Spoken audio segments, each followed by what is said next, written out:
Hello everyone and welcome to my channel. This video will teach you how to play the basics of the violin in 25 bite-sized lessons.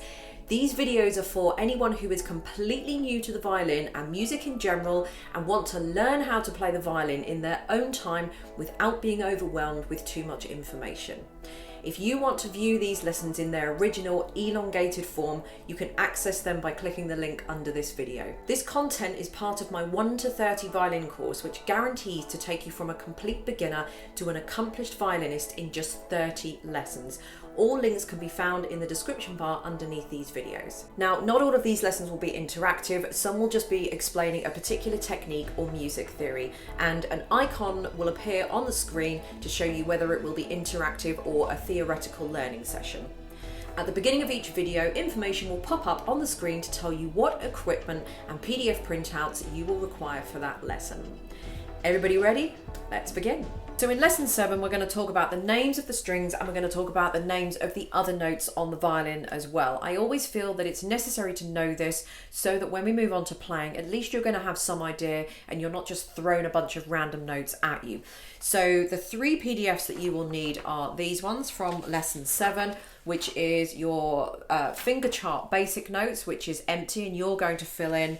Then you've got the finger chart basic notes with the answers in. We don't want to be looking at that quite just yet, so I'm going to put it over there. And then you've got the advanced notes that are filled in as well. In music, we only use the first 7 letters of the alphabet: A, B, C, D, E, F, G. A, B, C, D, E, F, G. A, B, C. So as soon as we get to G, G is like being Z, and then you would go back to the beginning again.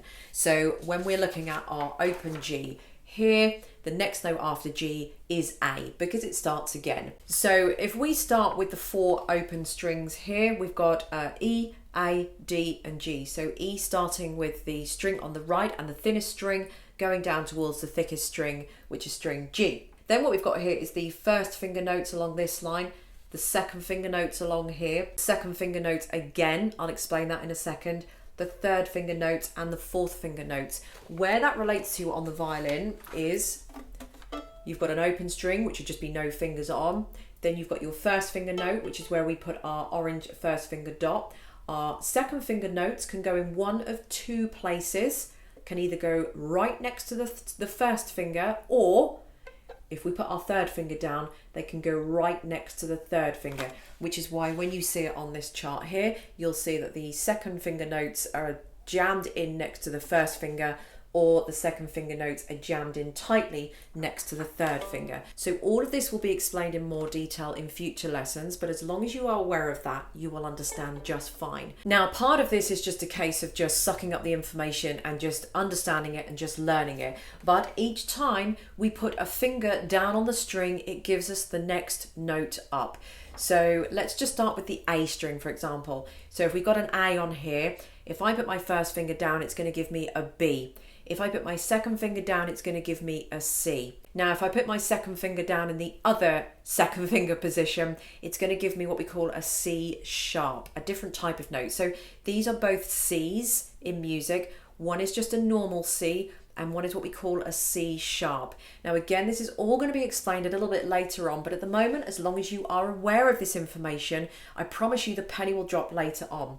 When we put our third finger down, it's going to give us a D. So we've got A, B, C, our second C, D, and then our fourth finger is going to give us an E. Now, if we take the D string, we've got a D, open D. If I put my first finger down, it's going to give me an A, B, C, D, E, and then an F, another kind of F, which is actually F sharp in this case with the violin, G, and then A for the fourth finger.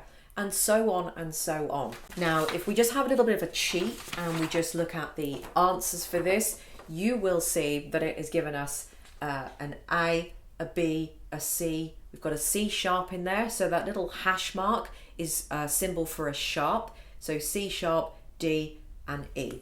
So basically we just need to learn this. Now, some of these do have sharps on. This one here on the G string is called a B flat. So the little what looks like a little B next to the big capital B is actually a symbol in music for flat. So that's a B flat. So again, this is something that you just need to learn. This is just the way I like to teach. I find that students don't have a problem learning this because we're going to go into the playing side of things in a minute. And if we just go into the playing side of things and I teach you without having this prior information, regardless of whether you really understand it or not, I promise you it will make a lot more sense.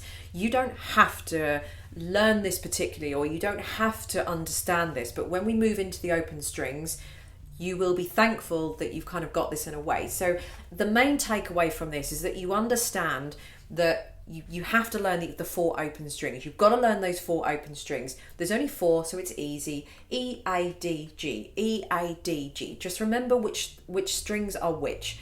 G, D, A, E. However you want to do that. So remember your 4 open strings. The second thing you need to remember is that each time you put a finger down, it goes up in the alphabet. Very, very simple.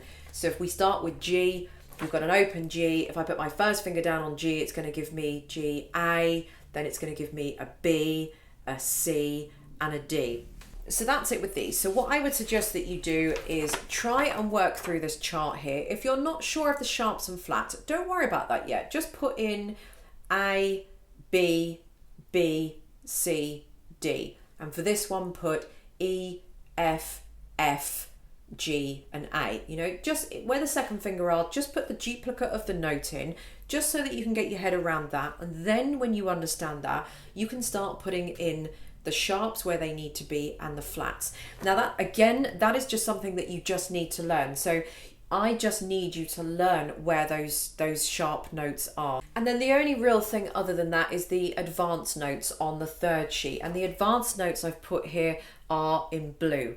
Now, the advanced notes are the ones where our finger is back. Remember when I said that we sort of go back as far as the nut and then we don't go any sort of further with that? So those ones are going to give us an A flat on the G string. They're going to give us an E flat on the D, a B flat on the A, and a normal F on the E string. So again, you don't have to remember these ones. I like to put these in because I think it's one of those questions that people tend to ask, like, what is that note up here? Or people will start deviating their finger away from those dots outside of that, thinking that that's fine and okay, not actually realizing that they're playing a whole other completely different note.